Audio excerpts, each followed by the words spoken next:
guys, welcome to our YouTube channel. My name is Ruth and my YouTube channel is Ruth Han.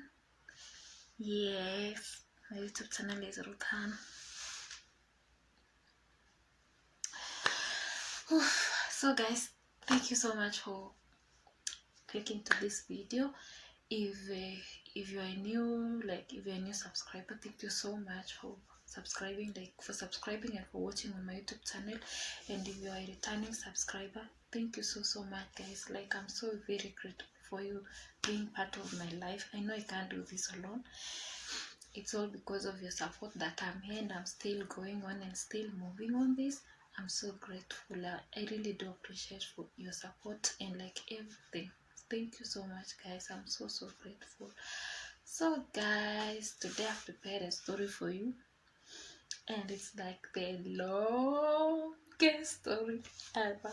I don't know if I'm going to finish it today but I have to do it. So guys, I'm going to give you the story, my process of coming to Saudi. It was an hilarious one, a weird one. There was a lot of stuff that happened. A lot of things happened there before me traveling.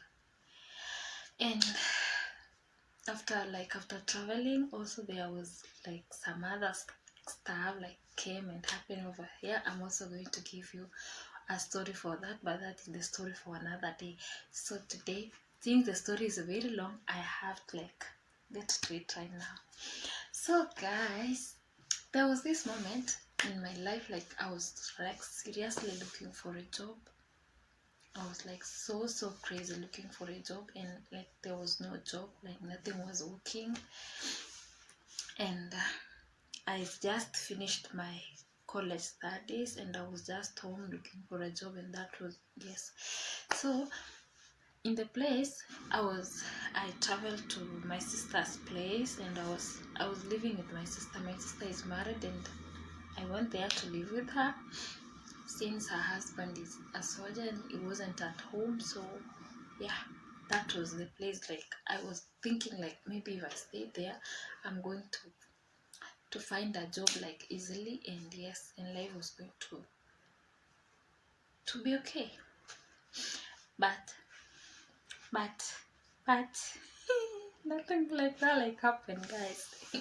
so as I was still staying there and figuring out what's going on in my life. Why is everything a mess, and everything is not working for me. I decided to start a business. I started a business. I bought some clothes, the Mutumba clothes, and started selling them. And before I started the Mutumba business, I first started the fruit the fruit salad. The fruit salad business, which was so cool. It was so cool for me. I would earn something 2,000 per day. It was so profitable, and I really enjoyed doing that. So guys, on the process, before how am I going to before I started this fruit salad, I do the working of a mix of vegetables. It was a mixture of vegetables. I would go to Nakuru town market and buy how do you call this, apples, not apple, pineapples, watermelon or mangoes and bananas. So I would go with 300 shillings, buy those stuff, and then I hawk them. I would hawk them and hawk them and hawk them. So there was this there was this hilarious thing, guys. I was hawking these fruits, and I went to this place. It's called Free Area. I went to Free Area, and I did not know. Yes, I didn't know that there was some some animals around there. I never knew about that. So me and my packet of watermelon walking, and I was so tired because I've like hooked in some other places, and no one has ever told me about anything about that place. I was like hooking it, and yes, on the process came a monkey.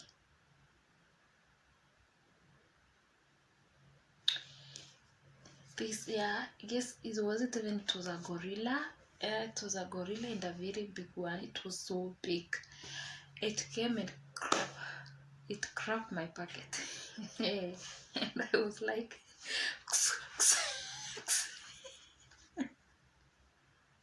and it wanted to jump on me. I just had to leave the pocket.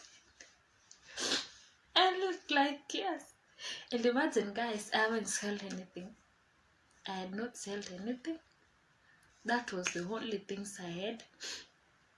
I had bought on that day. I had only bought the watermelons, and I had nothing else apart from the watermelons. So that was the end of it.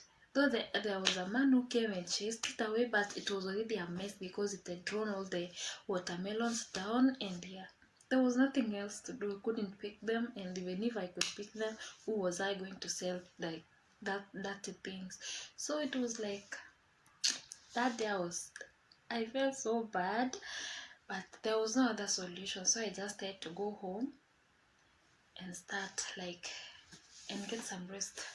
So when I went home and started telling like my sister what happened, she laughed like so crazily, and I was like, she's not even helping.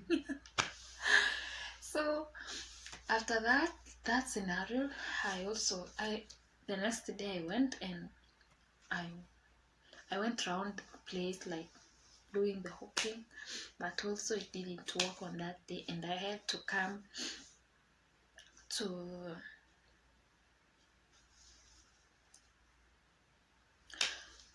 Kambia Jeshi. Yeah, that's where we lived. So I came with my packet full of watermelons, and as I was going home with it, there was some soldiers who had seated around, and they were like, it was about 10. Yeah, it was 10 a.m. So on that time, there was those guys, they were seated there, and they called me. When they called me, I guess that was the happiest day of my life. There was this guy told like one of them bought like all my watermelons, and they told me that I'm so hardworking, and that really encouraged me. And then one of them, after buying all the watermelons, one of them took me to the cafeteria and talked to the manager over there, and after talking to the manager, I was told to be taking my watermelons to the cafeteria so that I'll just drop them in the morning, and then I will go and take my money in the evening. And I was like, yeah, this is so great. So that day was like, so I'm so happy. So the next day, that's what I did. I used to take the watermelons and drop them to the cafeteria, and also I started making now the fruit salad and dropping them too. So I bought another packet, so I had 2 packets, cut the watermelons and the fruit salad, and then I just dropped them there. It usually works. Like, it was so perfect, like the business was so good. I really enjoyed doing it. After that, and I did that like for some few months, and then the cafeteria manager called me, and he asked me if I know to cook chapatis and mandazis, and I told him yes. So I got the job there. So I started cooking. Like, I would wake up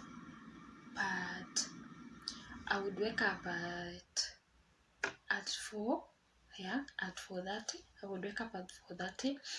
I go and make the chapatis and the mandazis, and then for my fruit salad, I will go and buy them in the evening. Like, I started going for the grocery shopping in the evening, like at 4 p.m.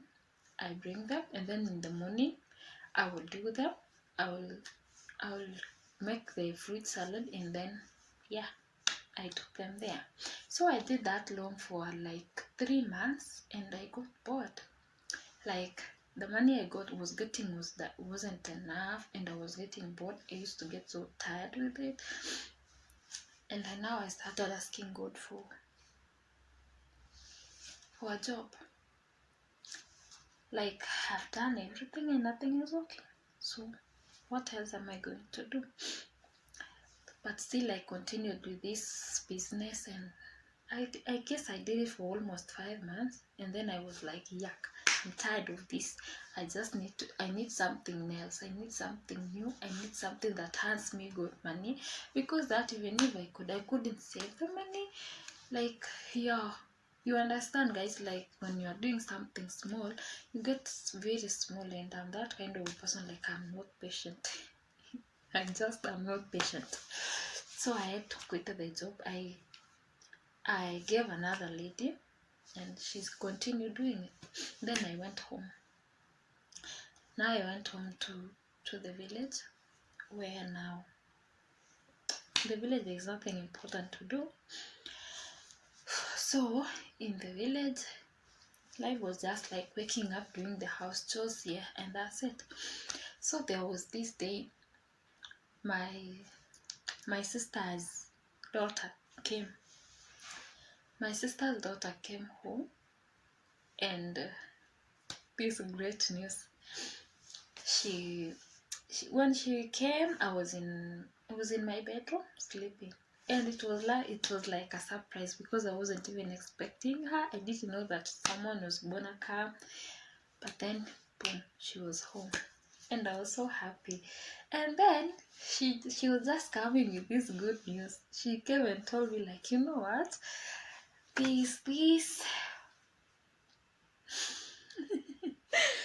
there is this like there is this job vacancy in Qatar, and it really needs a lot of ladies. And she was like, can you go to Qatar? And I was like, are you serious, or you are just kidding me? And she was like, can I just come from my home and just come, like, bringing some kind of nonsense and just be like, there is a job in Qatar which isn't there? And I was like, okay, if there is a job, then okay, it's going to be a good idea. And then I was like, it's really a good idea, yes. How am I going to convince my mother? Do you think she's going to allow that? She was like, that's really true. Granny is the person that you can never convince in this life. Like, yo, guys, my mother, you can't just convince. I'll just not go there with your ideas and be like, Mom, I want 1, 2, 3, and like this. It's not going to work. It's not going to work. So we had to come up with a plan. But before the plan, my mom overheard us talking of Qatar. But the good thing is, she just had Qatar. So when she just had Qatar, she called me and she was like, are you guys planning to go to Qatar? And I was like, where did you hear that? And she was like, I heard you guys talking about Qatar. And I was like, what else did you hear? She just said, yeah, I just had Qatar. And I just told her, no, we're not going to Qatar, but what name am I going to give to this girl? Because I'm not gonna give, like, I'm not going to keep saying like my sister's girl. Not going to work. Let's give her this name, Nancy. Yeah, let's call her Nancy. So I told her, Nancy was just telling me about a friend of us that she's working in Qatar, and she was like, okay. But my mom was like, she wasn't convinced with that. She was like, if you are planning to go to Qatar, you will not go there. And I told her, Mom, just stop this, because I'm not going to Qatar. So that was, first of all, an heartbreak for me, because it was weird and it was like so crazy. She just can't let me go. She will not allow me to go anywhere. even if I'm a big girl and I'm supposed to be living my life right now, but this is just not gonna work with my mother. So guys, we came up with a good plan. We came up with a very nice plan. Nancy's sister had just given birth and she was living alone. There was no one who was helping her, and she had gone through an operation. So that was the plan. So I told mom, since I'm not doing anything here, why don't I go to Nancy's sis and help her for like a month? And she had told me that she's going to be paying me some money. So instead of me just sitting here at home without doing nothing, why don't I just go there, and at least at the end of the month I'll be having something. And she was like, okay, but in addition, I hope you're not fooling me to go to Qatar, because it's not gonna work. And I was like, yeah. So guys, I've been told like the process is like you must be having your birth certificate, your mom's identity, like ID, photocopy your ID ya mom, and my ID, and your father's ID. But since I didn't have a father, and also I did not know where my mom's ID was. That was the biggest problem.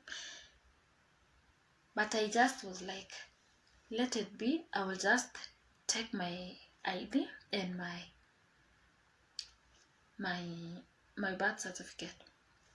So I took those stuff and went. So when we reached to that place, now to Nancy's place, we were supposed to like travel the next day.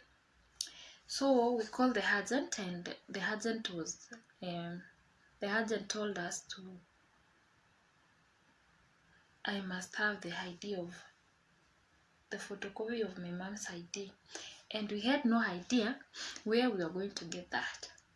But then my sister had it, so I had to call my sis and like, sis, can you send me mom's photocopy ID ya mom if you have it.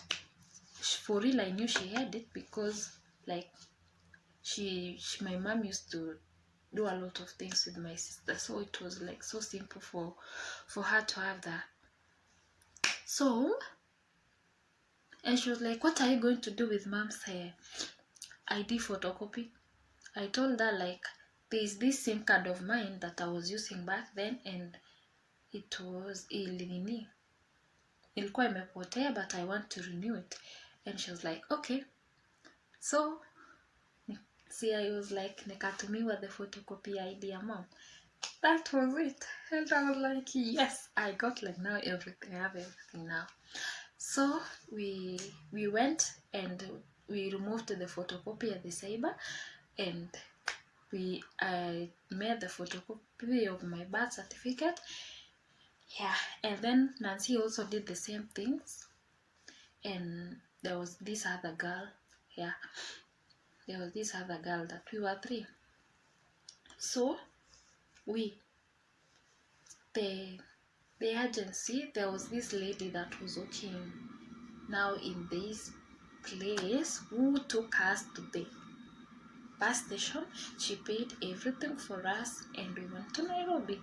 Remember, we've never been in Nairobi before. We don't know where the person we are going to meet. We don't know her. It was like, yeah, I was like, so at some point I was so scared. I was like, what if we finally get there and the agent is not going to pick up the calls? How are we going to do? We have no money. Like, we had no money. No, we had like zero money. And it's not just like it was only me, it was all of us. We had no money. So guys, we went to the bus station. The ticket was booked and we go to the bus. We started the journey. I guess it was saa 4 usiku. Yeah, it was 10 p.m. It was 10 p.m. We started the journey. I guess we reached Nairobi in the morning. Yeah, it was 6 in the morning. On the road, on the way, there was a lot, like there was a crazy jam. It was in Naivasha where we stayed for a long time, about 3 hours there, but at least we managed. We got there. When we got to Nairobi, we are out of the bus and we don't know where we are going. We have to call the agency. We had to call the agency. But the good thing, first of all, is like we were a lot of girls. When we got to the bus station, there was a lot of ladies out there. And when we were at Nairobi, like in the time tunashuka, all of us went to a hoteli. We took breakfast. There was one of these ladies. There was another agency that the agent was with them, and we were lucky because we were all together. So on the process, though that agency took us to that agent, I don't know if she was an agent or whatever, I just don't know, but it was someone who knew the place. And yes, so we went to that hotel. We took our breakfast, which was chapati and chai, like obviously. So we took our chapatis and chai. And then, since we were a lot and we don't know where we are going, we don't know we are supposed to take another car, or we are supposed to be footing, or we are supposed to be standing there waiting for someone to come, not know anything. So we started roaming, without knowing that Nairobi is not a place where you'll just be like, you walk wherever you feel like. All of a sudden, police. Guys, police. I was like, this is what I wanted. This is what I was looking for. What am I going to do now? Am I going to tell my mother I'm arrested? Oh God. we were taken to the, how do we call it, like to the cell. We were locked. I remember we are so many. So everyone was like being told, like, remove your ID. And where are you girls going? We were like, we came here, we were going to a particular agency. We don't know where they are located, but they want to take us to Qatar for a job.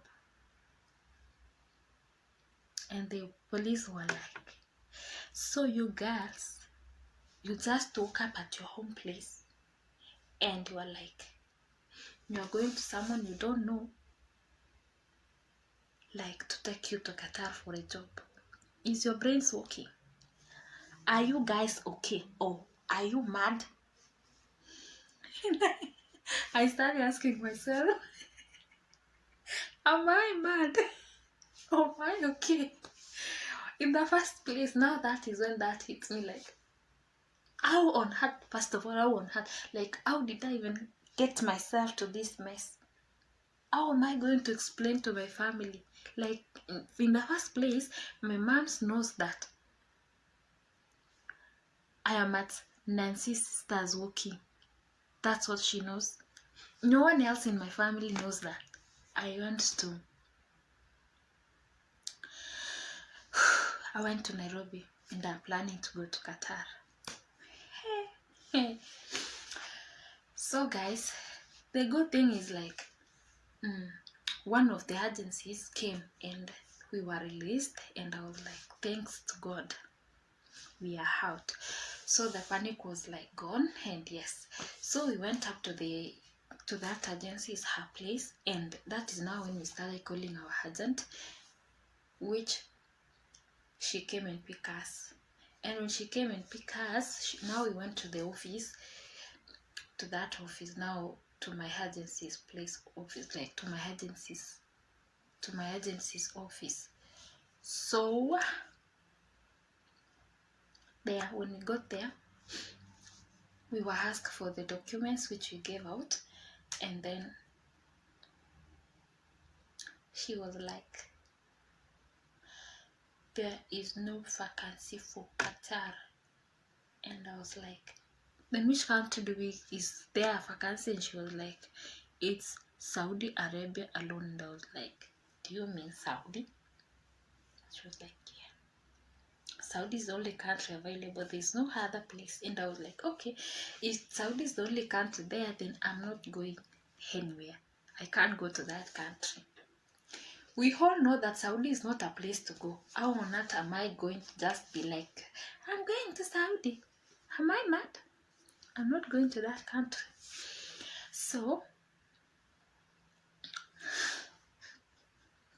the agent started being like, so if you're not going to Saudi, give me my money. Everything that I've used. I need my money for transport, my money for medical, because we had gone for the medical, my money for the food, my money for everything. Me, first of all, I have no money, like even one bob. I never had money. And I was like, Sylvia and Nancy, Nancy, do you have some money with you? And she was like, where do you expect me to get money? Where? And we were like, okay, so we can't tell anyone at home that we got ourselves into this mess and we can't get out of it. So we have to go to Saudi. But you can just imagine, like, you're going to that country where you know it's a mess, like you know very well that people die. The news that you used to get, people are being cut in Saudi, people die like nothing, like those people really kill people. And now it's us, we want to go to that place. It was like so crazy, guys. It was crazy. So in that evening, our agent took us to her place where we stayed for, I guess, for a few days. Yeah, we stayed there for 4 days, and then we went to school for the trainings. So in this training is now where the real drama came. When you see Nancy's sister, she was just not like, she didn't really allow me to go, because she was like, my mom is going to blame her for everything, and she did not want that to happen. So she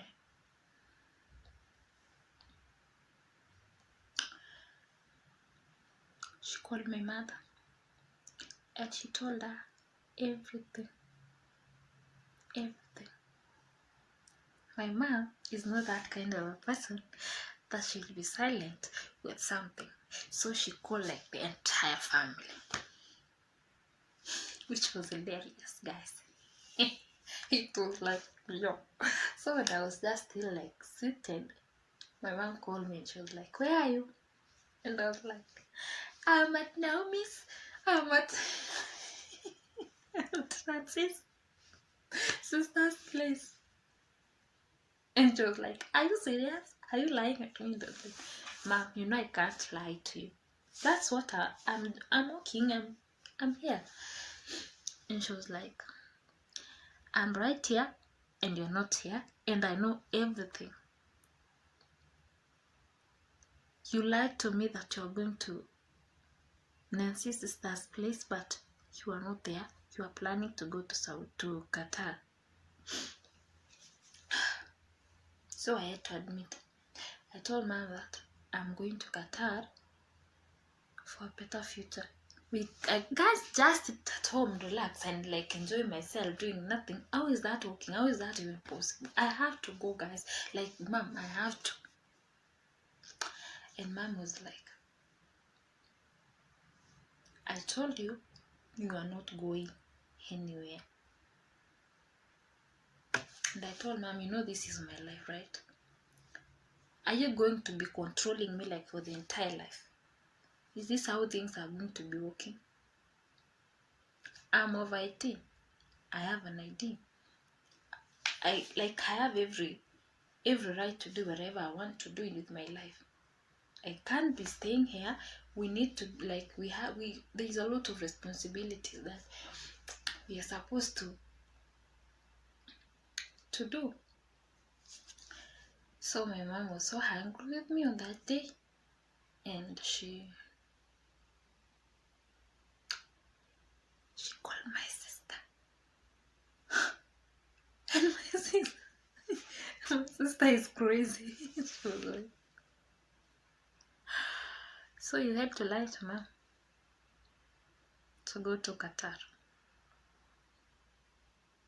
How many people have you heard that they have gone to Qatar and their life is successful?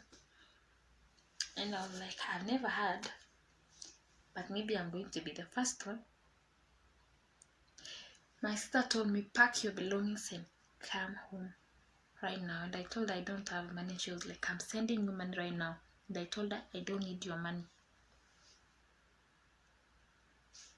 So that is where now my sister is very stubborn, and she just can't allow things to go like the way you want. She just cannot allow that.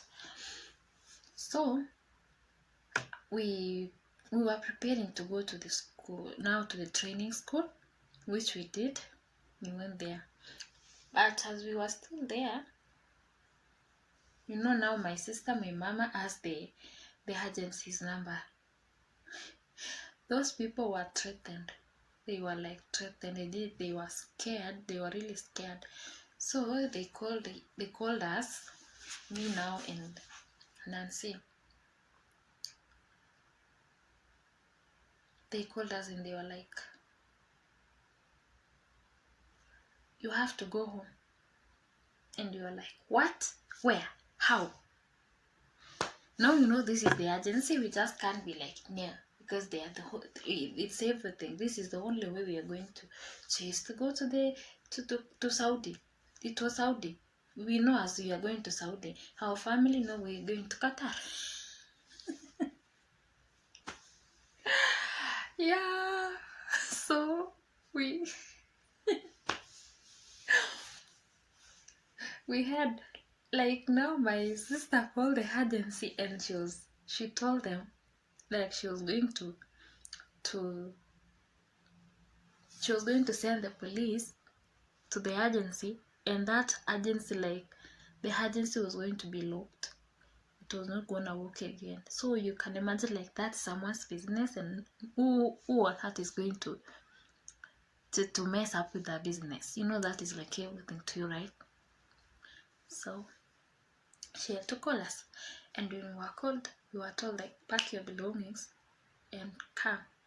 In school, there was this rule: you are not supposed to go out of here until you finish 2 weeks. That was another problem. We were depressed, guys. Like, we were so depressed, me and Nancy. But we had to do that. We had to jump off the fence of the school. It was in the morning that we did that, and yes, and before that we were so scared, because, like, we were expecting the police any moment from them, because my sister has called me and told me, if you're not going to come home, wait for the police. I'm going to send the police tomorrow. Everyone was calling me, the police are coming, the police are coming, the police are coming, the police. I was so scared, and I was like, are these people mad? Are they mad? Did I kill someone? Did I rob her bank? Or did I do something crazy? Like, how on earth? Why are they doing this to me? And some point I was like, I'm going to stay there and wait for the police. They come and tell me what is my problem. If I don't have an identity card and I have every right to do whatever I feel like doing. I did not steal, I did not do anything wrong. I was so mad at those people. I was so mad at them. But then I called my agency and I told her that I'm not going anywhere. But she talked to me and she was like, if you don't go, my agency is going to be ruined and I don't want that to happen. So please go home, talk to your people, and when you have settled those problems, come back. And I was like, okay. So we had to sneak out of school, me and Nancy. In the morning, when people are going to class, me, my bags, down to the fence. We got to we took a motorbike. Yeah, we went to Nairobi. So when we went to Nairobi, to my agency's place, we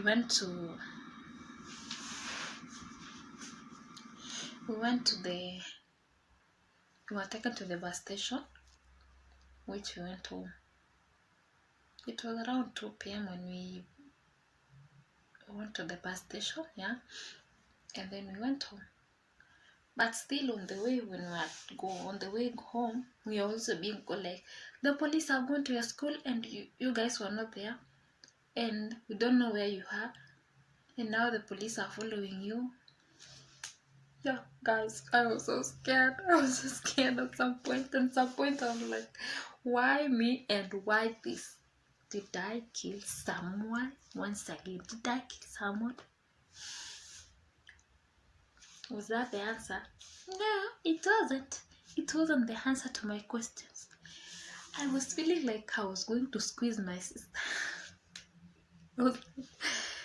This woman is not going to be messing up around with my life. Like, yo, it just doesn't work like this. I felt like I hate my sister so much on that day.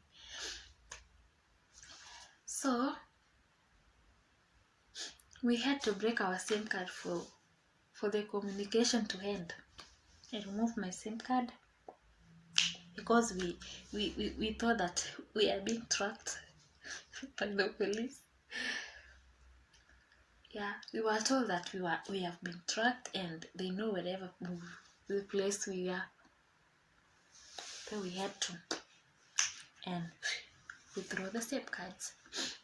So when we reached at Eldoret, which is our hometown, we had to depart because everyone had to go to our home. I was supposed to go to my mom's place and Nancy was supposed to go to her place too. So when we were there, my mom was waiting for me, and remember, I don't have a SIM card. I just have a phone.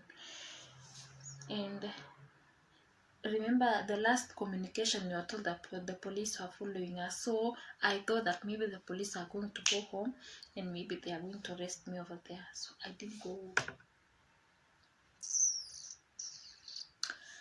I went to my boyfriend's place. So I went to my boyfriend's place. I had to borrow a phone and call him like I'm on the way coming. It was a surprise for him. And when I reached there, he was like, what is wrong? What happened? What? A lot of questions which I didn't want to tell him because in the first place, I did not want him to know that I was traveling to Qatar because it was also another mess.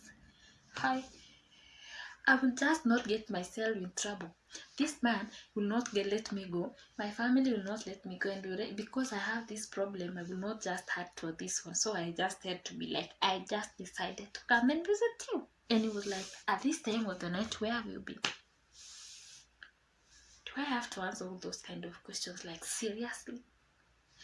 So I told him, I just decided to visit you. Is that a problem? You don't want me? Let me go. And he was like, okay. So I got some rest, and in the morning, I had to go home. So early in the morning, I took a motorbike and drove home. from my boyfriend's place at home is not far. It's kind of 150 Kenyan shillings. So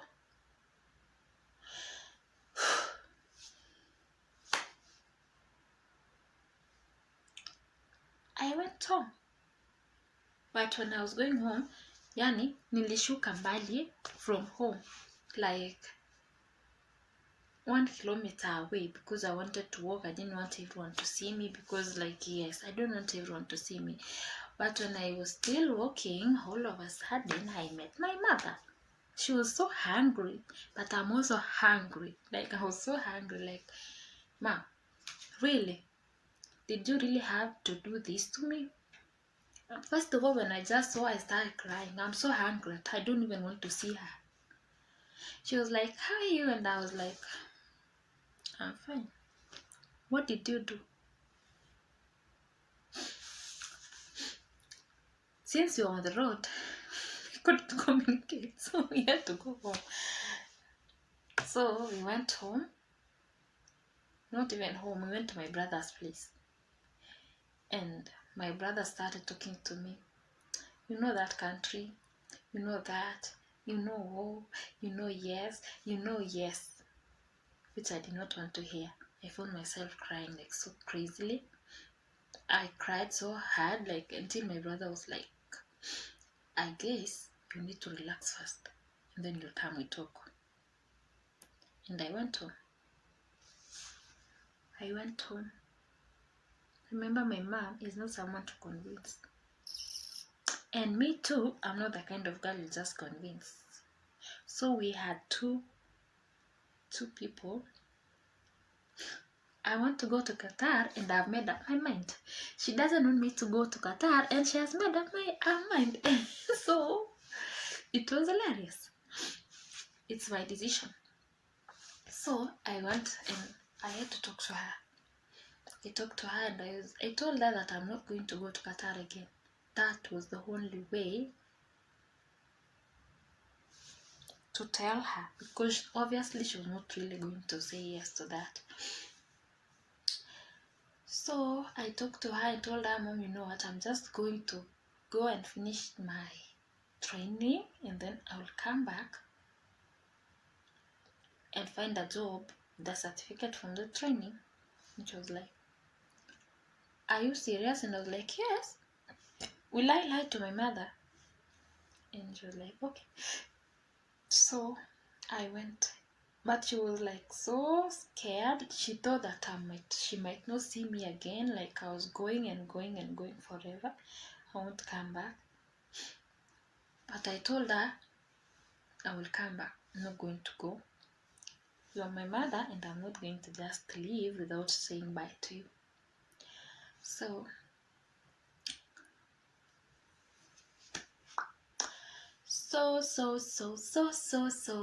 I had to go back to Nairobi, where sasa unajua kwa ile shule yenye tulikuwa tulitoroka, so we were not going to go back to that school again. We had to go to another one. We were taken to this other school, which life was hectic, but we had to manage 2 weeks there. Yeah. The other thing is, I never had a smartphone. I can't go to Gulf without the smartphone. And then the other problem that has emerged is that we are going to Saudi and not to Qatar. My mother knows that we are going to Qatar, which I also told that I'm not going to go there. So I had a lot of problems with that. I need to convince my mom, because I was like, I just can't travel without telling my mother that I'm going to Qatar. Without, like, I can't just travel without telling my mom that I'm traveling. Like, I was not going to be at peace, hurting my mom's feelings, like I wasn't just going somewhere around Kenya, like I will just book a bus and come wherever I feel like. You see, this is not somewhere like it's near home. So I just had to tell my mother that I'm going there, but it's for the best. So after the training, I came to my sister's place where my mom was, which we had been given 2 weeks. Yeah. First of all, the encouragement, like the discouragements we got from school, from the people that had gone to Saudi, and the news that we were getting from there, it was seriously discouraging. A lot of people was discouraged and they quit, including Nancy. Nancy said, I'm not gonna go there again. But for me, I'd already made up my mind, and I was like, whatever is going to happen there, in that country, let it happen. But I also have faith that God is always with me, and there's no day that my God is going to let me suffer. That was my faith. So, Nancy quit, and I remained alone. So I came home, and I had to talk to my mother. I told her in the first place that we are no longer going to Dubai, but we are going to Saudi, which was so hard for her. I almost got my mother sick, you know. But then we had to. I have to go. I talked to her like for 3 days, but she did not listen to me. And I was like, God, if you are the one who gave me this job, then you have to convince my mother for me. I have no one else to tell this but you. Who else am I supposed to be sharing this with? No one is going to support me. No one in my family even supported me on this. Like, no one. So,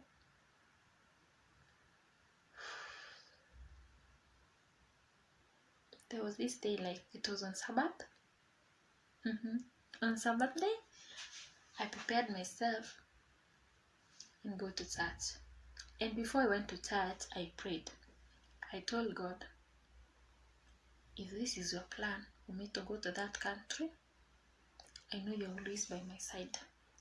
If this job was given by you, I believe you'll never let anything bad happen to me.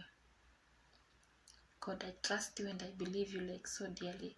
So please, to prove that this job was given by you, convince my mom for me. And if it wasn't brought for you, God, then don't let my mom say anything. And I went to church. And we finished the church service.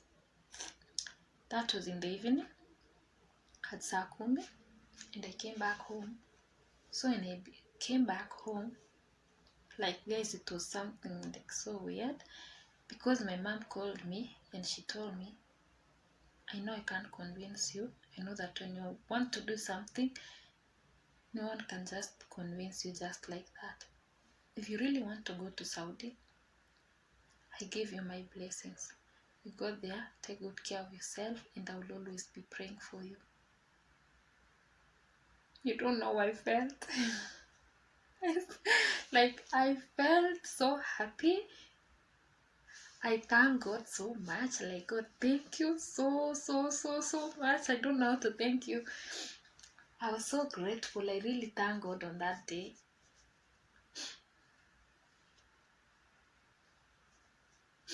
Yeah. I thank God so very much on that day.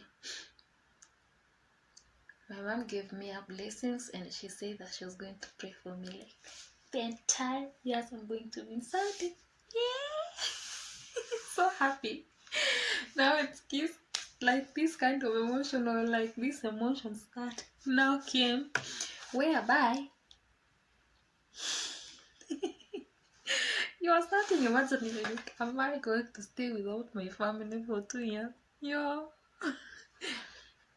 But besides that, I was really happy because I already had my mom's blessings, and yeah. So I packed my belongings and went to my agency's place, and that's how I came to Saudi. That's how I came to Saudi.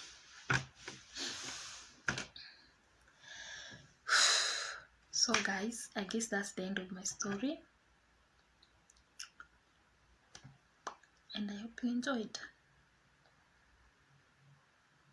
Thank you so much. Thank you so much for listening to my story, and thank you so much for subscribing and for everything. Guys, don't forget to click on the notification bell, so whenever I post a video, you're going to be notified. If you haven't subscribed, please subscribe. Please just subscribe. Thank you so much, guys. I'm so grateful, so grateful for everything, for your support and for everything. So guys, I guess we're going to end this video. It's been long. It has taken like an hour. Yeah, so it has taken so long. So I'm going in my next video, I guess I'm going to be telling you a story or maybe something else, whatever that's going to come up, that's what I will give you. So guys, I hope you enjoyed the video. Bye, and take good care of yourself. I love you so much, guys. Bye.